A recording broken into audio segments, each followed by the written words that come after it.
Hello everyone, welcome back to Shave with Peg Leg. Sunday night, or Santa Dog night, and we will be doing a head shave. Sunday. The word Sunday comes from Old English "sunadog," which is derived from the dramatic interpretation of the Latin "dies solis," Sun's Day. Dramatic in Norse mythology personify the sun as a goddess named Suna or Sol. And we're also in the month of September, which is or was known as Septimus. Septimus, which was Roman for sixth, or excuse me, seventh. I'm sorry.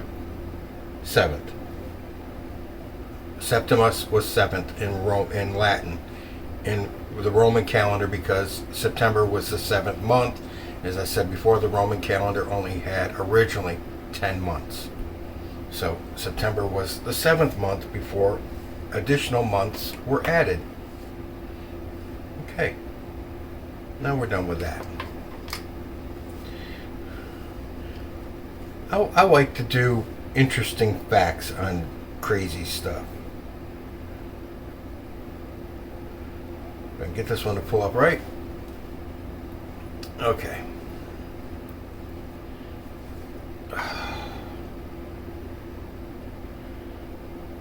Hang on, I'm looking for something. I should have had it set, but I didn't.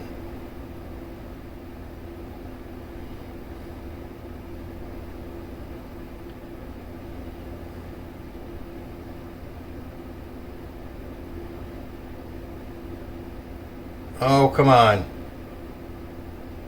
There it is. Alright. Sorry. I should have had it set, but I didn't. Alright. Today,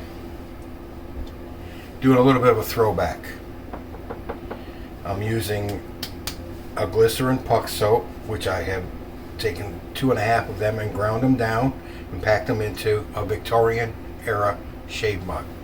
And the reason I decided to do this shave is because I watched, if you guys are subscribed, I'm going to put a link to his channel in the description box, UncleL's shaving, Uncle Laurie. He's in Australia, and he did a tribute shave today to his father, and he used the old, and I don't have one, I will get one eventually, but I'm trying to find one with a halfway decent Old Spice shave soap puck with it. Anyway, the shaving mug, the Old Spice shaving mug, they had the ship on it. They were like a little bigger around than a coffee cup, about knee high. And he was having a little bit of hard time lathering with it because he was using a brush, not just like this. His brush didn't have as much fan in it. It's just, it didn't fan out as much. But this is like a modern day brush, how they fan out. Well, this,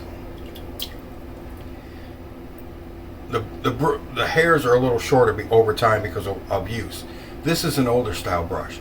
You see how it doesn't fan out? Of course this one's wet, but here, I got another one here. See how they don't fan out like that does?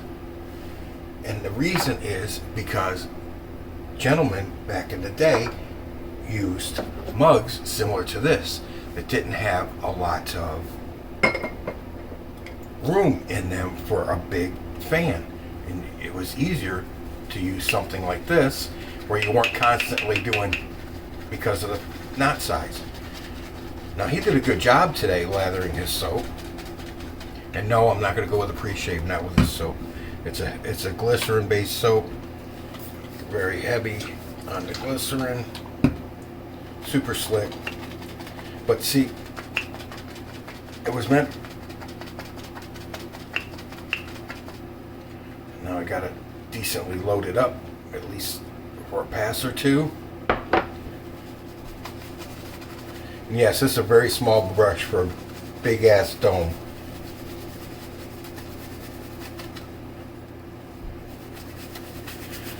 But that's the reason the brushes were shaped more like this back in the day, because they didn't use bowls like we do today. And heaven forbid if the gentleman of the house walked into the kitchen and snagged the kitchen bowl to go use to mix his shaving soap in, because she who must be obeyed would not be very freaking happy at all if he did that.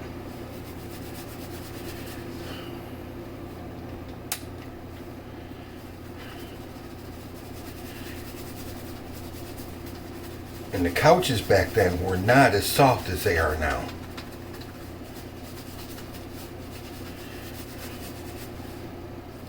And the frying pans hurt worse because they were made out of cast iron. I ever tell you guys that's the reason my grandmother never switched over to any Teflon pans or anything? She cooked with cast iron all her life. And she said, because the new pans will dent and bend when I hit your grandfather in the head with them. Poor guy. It's the reason she would never switch her skillets out and stuck with cast iron. Because she didn't want it to bend when she hit my grandfather in the head with it. So, since we're doing a kind of old school shave, it's not an old school blade, but I don't have any vintage blades. I went with a third use on a Gillette Silver Blue in my 1920s single ring.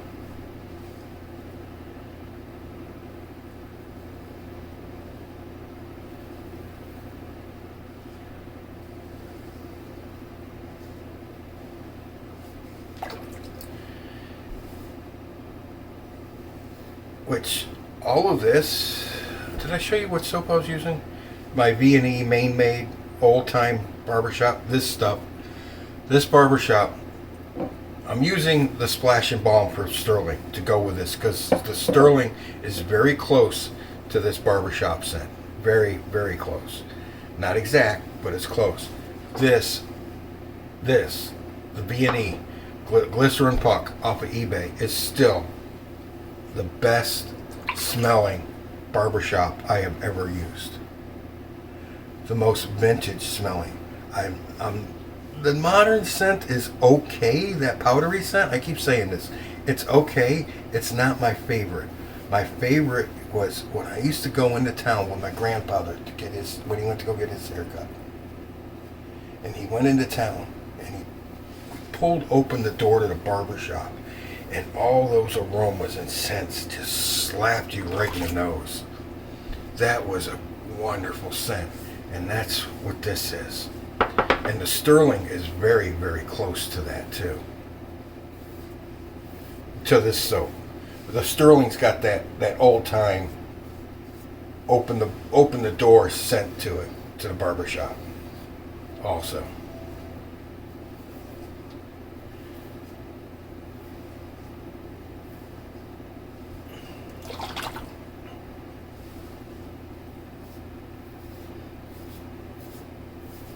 Okay.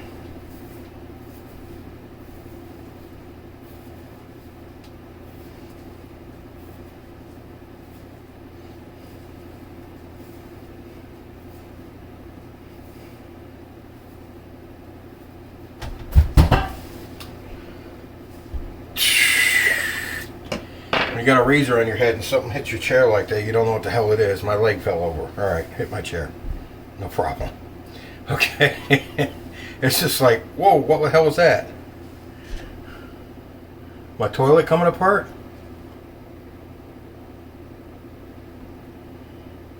Okay, where the hell did...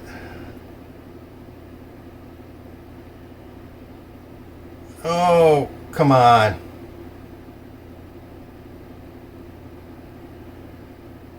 Are you kidding me? It's not going to give me the date?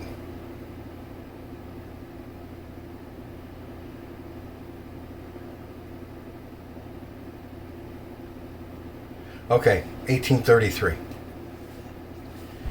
In 1833, on September 4th, on September 4th, 1833, the first newsboy was hired by a newspaper, the New York Sun. First one hired by a paper to sell newspapers on the street corner. He was a 10-year-old Irish immigrant Bernard Flaherty, who turned out to be a talented street hawker, or talented hawker, they used to call them hawkers, and later became a stage comedian. Alright, the biggest thing about the newspaper boys, as I will refer to them, is they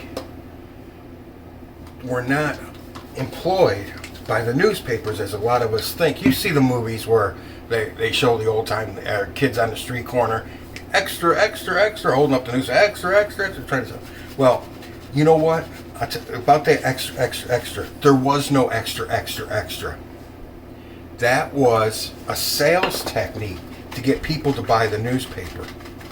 It may have still been the same newspaper that came out in the morning that they were still trying to sell, to get rid of. And they would say that to sell the paper. A lot of times. Sometimes there were extra editions put out, but not a lot. Not all the time. And newsboys back then, how they made their money is they would buy 100 newspapers from a distributor for the paper, whichever paper they were going to work for. And they were independent, so they could work for whatever newspaper they wanted, or several if they wanted. But they had to, out of pocket, buy 100 newspapers. And then they would go out and hawk them on the street corner and sell them. Now, they bought them at a reduced price, and they sold them for what was price was stamped on the newspapers, what it was being sold for, but they bought them at a reduced price. And between 1900, up until 1900, your average income could be 20 cents a day selling newspapers.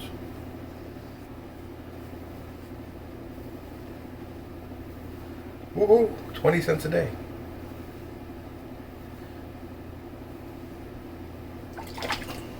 We think about that and we're like, huh? Well, you got to remember, they're standing on a street corner, just selling newspapers, people going by, and the papers were like 3 cents, a nickel. Like I said, they buy it at a reduced price, so if they bought a nickel newspaper, it'd say 4 cents and sold it for a nickel, they'd only make a penny per. They don't go to that deeply into the article about what it costs for, but they'd only make like a penny per newspaper that they sold. And the problem with this was that they did not. All right, my other leg just fell. Got a ghost in here with me. It's like I said, they had to sell. They buy them in bulk by the lot of 100. And if they didn't sell it, they were stuck with a newspaper.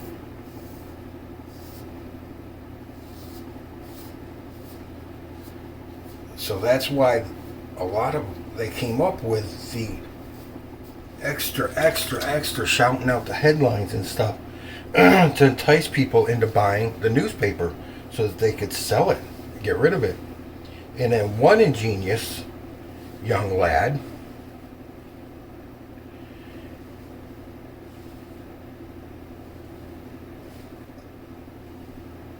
saw a butcher wrapping meat products in brown paper, and he had extra papers left over from the day, and he's like, and he would sell his extra papers to a butcher for what he paid for them, so that he wouldn't lose any money and he could get his next 100 the next day.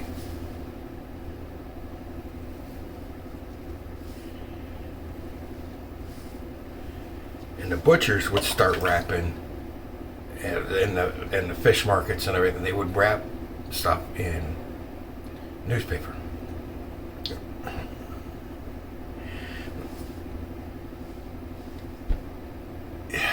You have to get ingenious when you're in business for yourself.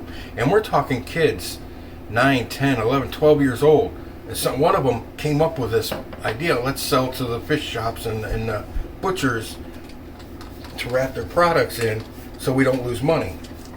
Now these guys, back in the day, some cities had 4 newspapers or 5 or whatever, and you'd have, like in a city, you'd have a busy street corner. You got 4 corners on that on a busy corner.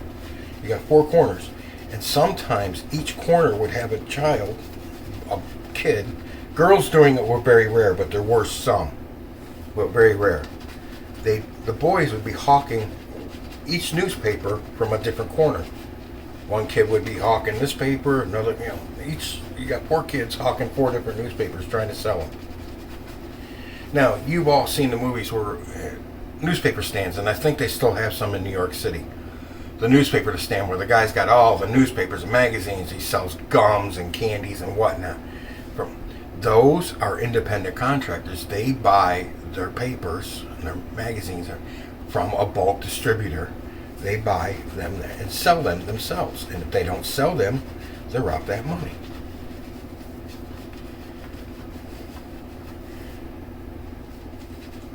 Yeah, in 1833, the first 10-year-old was hired by the newspaper to actually go sell the product.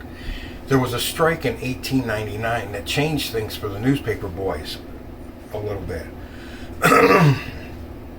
So newspaper boys, I don't remember what city, I think it was Chicago. It was either Chicago or New York. They had a strike. They weren't going to sell any more newspapers. And I think it was New York because Pulitzer's World paper, there's the name of his paper, World. In 2 weeks, his printing of the newspaper went down by 2/3 because they weren't selling, because the newspaper boys were on strike. And the paper finally capitulated to the newspaper boys, and they got what they wanted. And the only thing they wanted was, we bought 100 papers from you for X amount of dollars. We sold 82 of them. I've got 18 left over. I want you to buy them back for what I paid for them. And the paper finally capitulated to those terms for the newspaper boys so that they didn't lose any money. And that was in 1899. Okay. Now, it was one of the biggest ways to sell newspapers. You're thinking, what about home delivery, fat man? What about home delivery? Well, home delivery did not start until the 1920s. And then your street corner hawkers would walk neighborhoods, ride their bikes, ride their scooters. You remember the old scooters? They were a skateboard with like a 2x4 coming up off the front and then a handle across the top. Yeah. They'd ride those and deliver newspapers in the neighborhoods. And you would get your paper every day delivered to your door. And then you would pay this boy once a month for the papers you had delivered. And if you didn't pay the boy, he was out the money. But that slowed down quite a bit in the 1930s because of Depression time. Well, sure.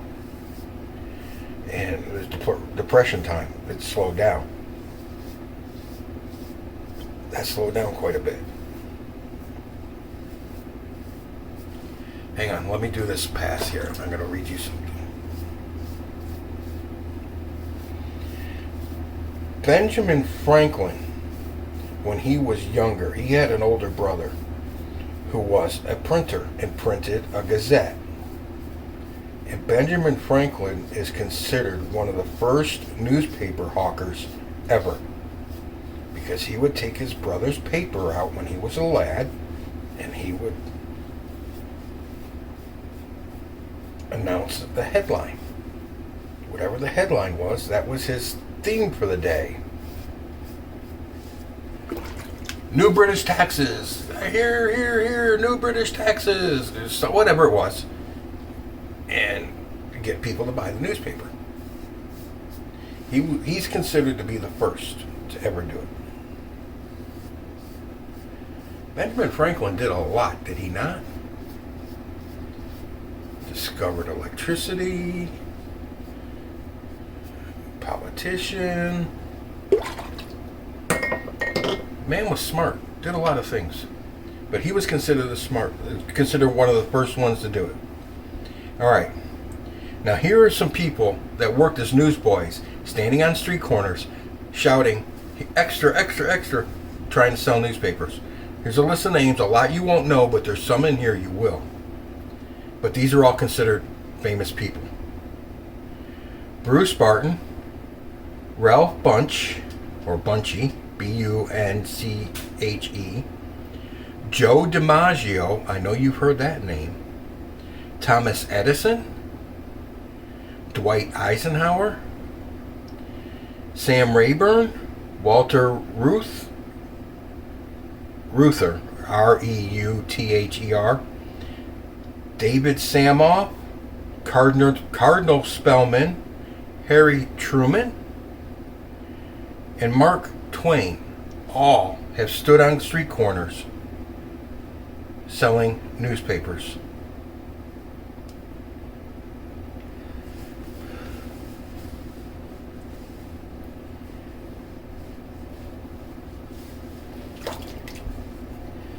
Now, in the early 1900s, between 1900 and 1910,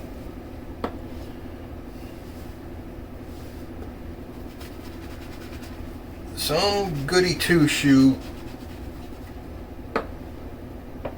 candy asses tried to put the newspaper boys out of business by trying to get child labor laws passed that would put them out of business.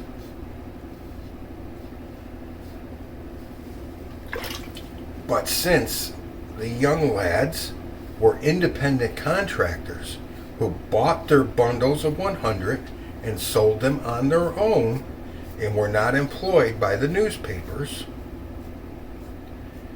the attempt to get laws passed fell on deaf ears. Good. That's like the people that bitch at the kids nowadays when they have a lemonade stand. They'll call the homeowners association on some kid with a lemonade stand set up and say they don't have a business permit. You know, go stick your head in the pool, Karen, until you can't breathe anymore, okay? Please do the world a favor. But that's the same principle. I mean, just give it a rest. They're kids trying to make some money. What, are you jealous because you haven't got the guts to go out there and do it for 20 cents a day?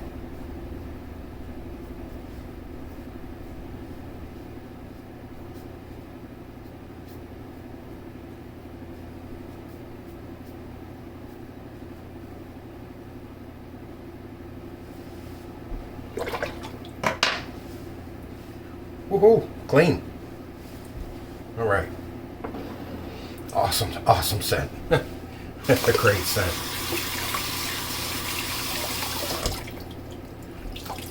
Yeah, I just thought that was kind of interesting.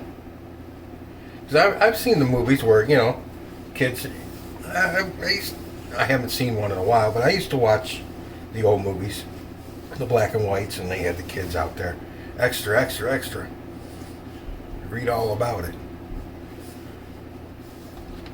Did not know that it was that morning's newspaper. It was just a regular newspaper, and they're just trying to sell it so that they didn't have it left over.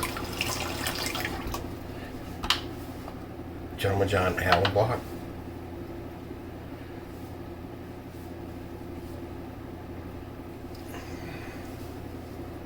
I'll tell you what, that razor gives a hell of a head shave, guys. I might have to use that, put that one right in the head shave rotation. That gives one hell of a head shave. It really does. I will recommend, if you do not have a single ring, go find you one. These are great shavers. Yes, it's got end tabs on it. They're not enclosed.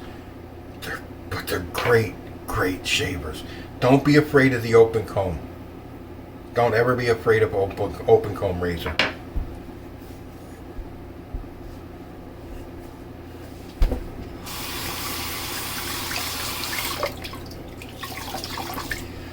One thing I want to talk about real quick here and get out there.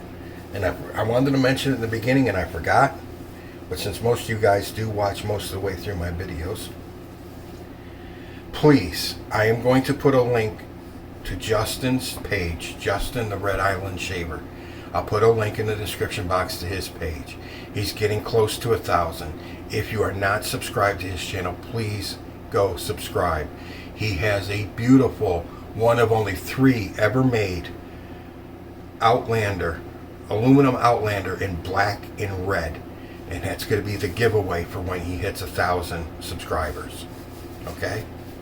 So please go push him over. He deserves it. Great guy. Awesome channel.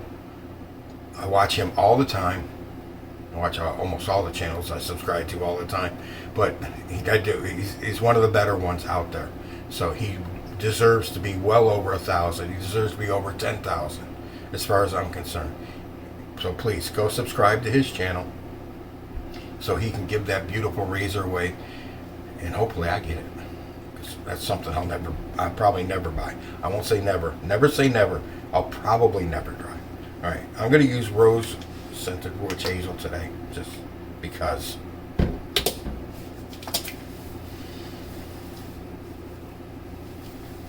Okay. Now, Stirling aftershave.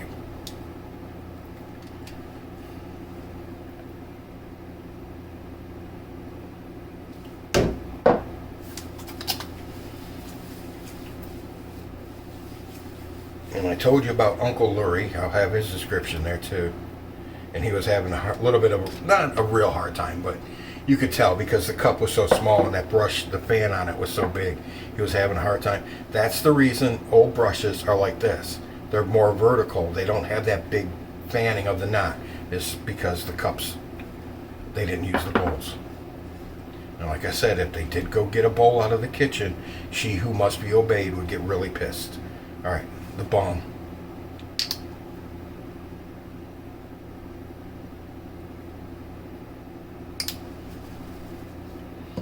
Oh, it's kind of like a...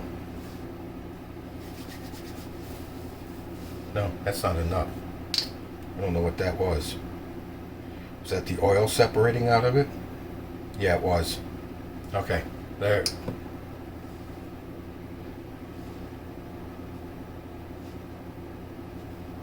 There's the balm.